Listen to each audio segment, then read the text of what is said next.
Hello, everybody. This podcast is about post-operative instructions after surgery. If you're watching this and you're one of my patients, it's because you had surgery today. And if not, if you're watching this, anybody else, feel free to take this as general advice for how to manage after you have dental surgery. Generally, I'm speaking of tooth extractions in this case, not any more complicated mouth surgery. First thing to worry about is your numb lip. You're going to leave pretty numb. Sometimes your lips are also numb. Specifically on bottom teeth, you're usually numb on the lower lip. So you have to be very careful not to chew food. And if you are, you have to be very careful not to chew your lip. Very painful to chew up your lip. You'll have no idea you're chewing up your lip when you're numb. And you'll find out a few days later because the lip will swell up and it looks terrible when you chew up your lip. So be very careful. Preferably do not chew anything. Have a milkshake, have some ice cream, have some oatmeal, soft-boiled eggs, something like that, certainly until the numbness wears off if you have to eat. Ice is a good idea. Lots of ice. Keep ice on there, on and off, whether you use a pea bag or whatever frozen food you want to use, or if you have a specific ice bag. That's going to reduce the chance of swelling, usually the best for the first 2 or 3 hours after surgery. Usually you'll leave the office with gauze, biting down. You want to keep pressure on the site. That's what helps control the bleeding. So you want to use the gauze and pressure generally the entire day and into the night till maybe bedtime, once you make sure the bleeding is under control. Generally speaking, you're going to see the blood getting pinker, which means it's becoming less blood and more saliva.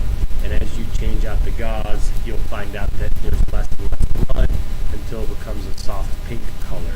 If you're having trouble with the bleeding, one thing you can try is take a tea bag, a black tea bag, soak it in some water just to get the tea saturated in water and bite down on that. Black tea has what's called tannins, and that helps stop the bleeding as well if you're having trouble after several hours. Pain. You want to manage your pain with pain medicine mostly. Ice does help, but you want to start taking your pain medicine as soon as possible. You ideally do not want to wait for the pain to set in. You want to take Advil or Tylenol. Usually I'm giving my patients Advil and Tylenol before the surgery. If not, if you have a prescription or whatnot, but usually get something, whatever you can, on board before the numbness wears off. Pain is a lot easier to keep away than it is to get rid of once it sets in. So definitely stay on top of pain medicine. I usually tell people use it for 2 or 3 days, even if it's just Tylenol or Advil if you have to work or drive, because pain will usually peak about 2 or 3 days after surgery. What that means, if you've ever worked out or exerted yourself with some sort of exercise, you probably remember it's not until 2 or 3 days after your workout or climbing upstairs or your run that your muscles really get sore, so that achiness sets in after about 2 or 3 days.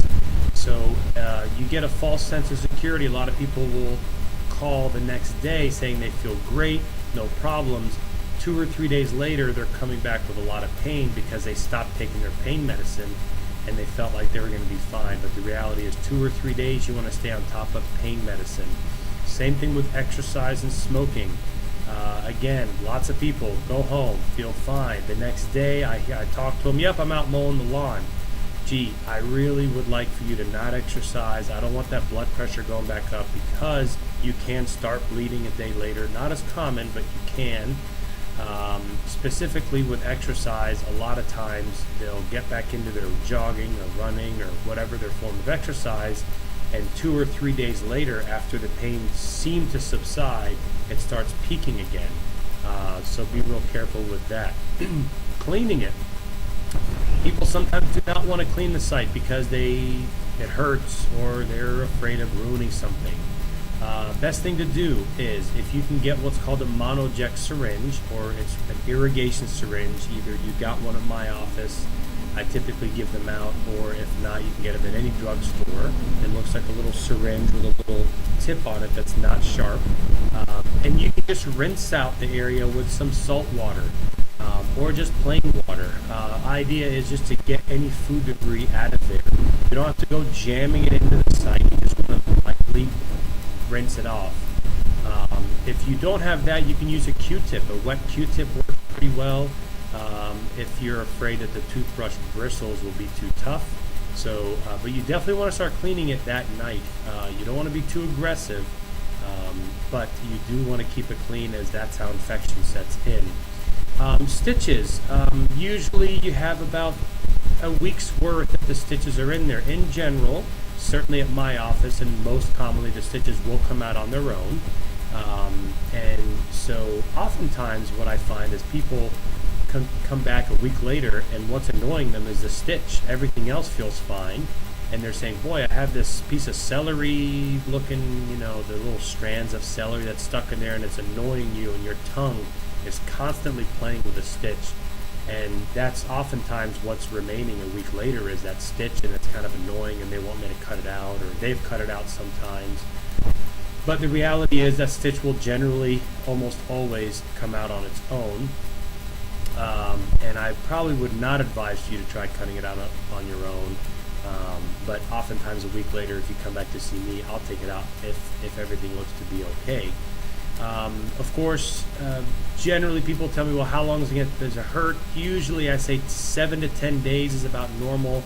Again, it peaks after about 3 or 4 days, then it starts gradually tapering away. A week later, which is when I usually see my patients back, they'll probably report, I have like a bruise, it feels like a dull bruise. They're generally eating what they want again. I try to have them avoid things like popcorn because the shells can get in there, or pretzels, something that can be sharp.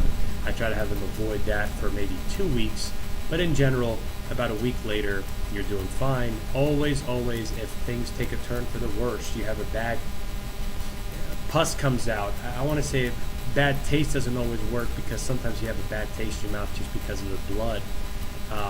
But if the pain has gone away after 3 or 4 days, and it comes back significantly on day 5 or 6 or 7, it is time to give my office a call if you're my patient, or your dentist, or your oral surgeon, whoever, a call. Because generally a week later, if things are taking a turn for the worst, it's sometimes some food got in there, maybe it's getting infected, and usually it can be resolved easily. Hope this helps. Thank you.